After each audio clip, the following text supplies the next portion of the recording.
Une succession de lois abolitionnistes à partir de 1817 va tenter de mettre un terme à la traite des êtres humains menée par la France.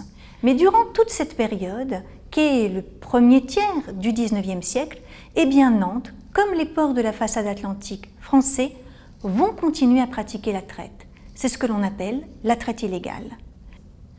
Nantes continue de conserver, durant cette période, cette première place qu'elle occupait également au XVIIIe siècle.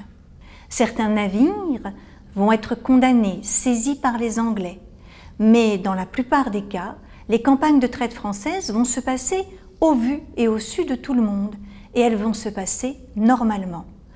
Finalement, ce n'est qu'avec la loi de 1831 que les choses vont changer, quand à ce moment-là, ce seront les armateurs qui seront condamnés.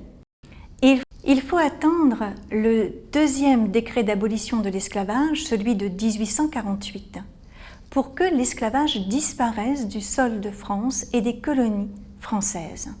Mais il ne faut pas oublier que les abolitionnistes ont gagné cette bataille parce qu'il y a d'autres enjeux à ce moment-là qui se mettent en place.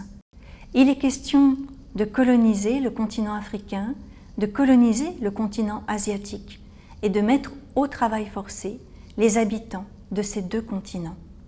On peut donc dire que d'une certaine manière, l'abolition de l'esclavage dans les colonies européennes est le préambule d'un autre temps et d'un autre partage du monde entre ces grandes puissances européennes qui imaginent en fait leur empire à l'échelle de la planète.